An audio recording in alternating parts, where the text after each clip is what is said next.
shohmardonliklar bilan suhbatlashar ekanmiz, ulardan qiziq bir hikoyani eshitdik. Aytishlaricha, Yordonning Qiziltog' ordida bir ayol cho'pon yashaydi. U tog'ning eng yuqori qismida chorva boqib mehnat qiladi. Bu hikoya bizda katta qiziqish uyg'otdi. Shu bois u bilan uchrashish, tog' bag'rida kechayotgan hayoti bilan yaqindan tanishish maqsadida Qiziltog' oshib, u yashaydigan manzil sari yo'l oldik. Manzilgacha bo'lgan masofa ancha uzoq edi. Avtomashinamizning ma'lum joyiga qoldirib, yana qariyb 3 kilometr yo'lni piyoda bosib o'tishimizga to'g'ri keldi. Albatta 3 kilometr degani quloqqa unchalik uzoq eshitilmasligi mumkin, ammo yo'l tekis emas. Oldimizda tik qoyalar, toshloq so'qmoqlar va tog' yo'llari turardi. Cho'pon ayolni uchratish uchun esa yana bir balandroq ko'tarilishimiz kerak edi. Har bir qadam mashaqqatli bo'lsa-da, qiziqishimiz va maqsadimiz bizni olg'a boshlardi.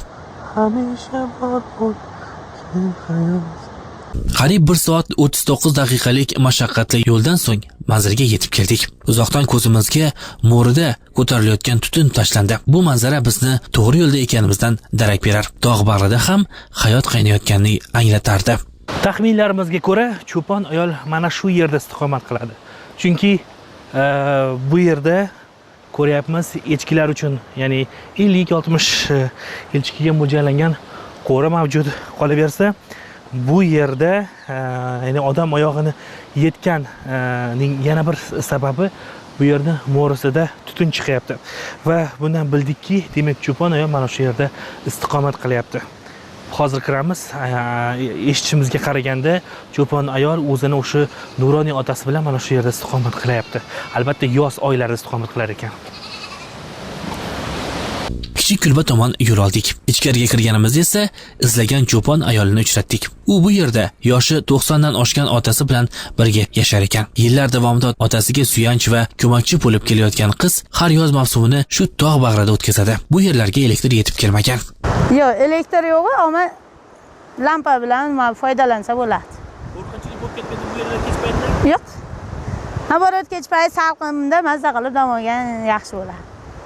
Tashqaridan qaraganda oddiy ko'ringan bu qurilgan kulbadan yashash uchun barcha zarur sharoitlar yaratilgan. Ovqat pishirish, choy damlash va kunlik ro'zg'or ishlarini bajarish uchun kerakli jihozlar mavjud.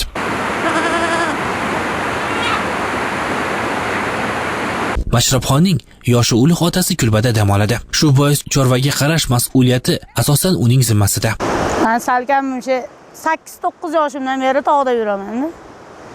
O'sha yoshimdan beri dadam bilan buvamga qarab nima qilgan. Hozirda buvam o'tib ketganlar, rahmatli bo'lganlar, o'shancha. Ammo dadamga anchagina o'zim qarashaman. Oldin otam menday paytda yoshliklarida boqib qaraganlar. Hozir endi shudan qolganlari uchun biz yonida bemalol yurib qarashib yordam qilamiz-da. U har kuni echki, qo'y va sog'in sigirlarni parvarish qiladi. Tong sahardan echkilarni tog'ning yanada balandroq cho'qqalardagi yaylovlarga o'tlash uchun haydaydi. Kichik uloqchalar esa pastroq qoladi. Mashrabxon kun davomida ana shu uloqchalarga qarab, ularni parvarish qiladi. Sog'i bo'lib, toqqa o'zlarini qo'yib yuboraman, ertaga o'sha o'zini bilgan soatiga vaqtli yetib tushaveradi. Nechida qo'yib yuborasiz? 5:30-6 da qo'yib yuboraman. Kechki 5:30-6 da chiqarib yuboraman. Ertaga suni obedlardan keyin tushadi. Ba'zan echkilar belgilangan vaqtda yaylovdan qaytmay qoladi. Bunday paytlarda Mashrabxon ularni izlab, tog'ning yanada baland va qiyali joylarga chiqishga to'g'ri keladi. Bu esa cho'ponlik kasbining sabr-toqati va matonat talab qiladigan yana bir jihatidir. Agar tushmay qolgan paytda o'zim chiqib olib tushaveraman. Bo'lmasa bolalari bilan qo'yib yuborganimda o'zlari joylari bor, yuradigan o'sha joylarda yurib o'tlab tushaveradi. Yo'q, men uchun mashaqqati yo'q. Chunki men uni yoshligimdan o'rganganim uchun menga qiyinchilik bildirmaydi. Qo'rqmaysizmi? Yo'q, umuman qo'rqmayman. Tushlik mahalliga yaqin echkilar tog'ning yuqori yaylovlardan pastga qayta boshlaydi. Tog' giyohlari bilan oziqlangan chorva birin-ketin qo'riga kiritiladi. Shundan so'ng Mashrabxon har bir echkini navbat bilan sog'ib, sutini yig'ib oladi. Ba'zan Mashrabxon qo'liga tayoq olib, tog'ning baland cho'qqilari sari yo'l olganini ko'rganlar hayrat bilan kuzatadi. Hatto ayrimlar bu qadar mashaqqatli mehnatning nima keragi bor degan savollarni ham berishadi. Ammo uning javobi oddiy, yoshi 90 dan oshgan otasiga ko'mak berish, chorvaga qarash va oila ro'zg'orini tebratish uchun burch. Shuning uchun u har bir mashaqqatni tabiiy qabul qiladi. Eng muhimi, Mashrabxon hayotidan aslo nolimaydi. Aksincha, u tog' bag'ridagi mehnatkash hayoti, cho'ponlik kasbi va o'z manzili bilan faxrlanadi. Men o'zimni qishlog'imdan faxrlanaman. Chunki qishlog'imda havosi toza havo bo'ladi. Shuning uchun. Shaharga borsam ham tupasda qaytib kelgim keladi. Chunki bu yerda dadam bor, molim bor, o'shaning uchun qaytib borgim keladi.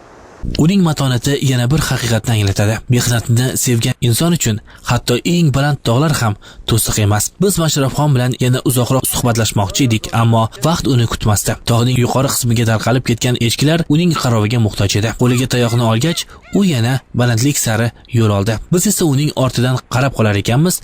Tog' bag'rida kechayotgan bu hayotning asosiy tayanchi mehnat, sabr va matonat ekaniga yana bir bor amin bo'ldik.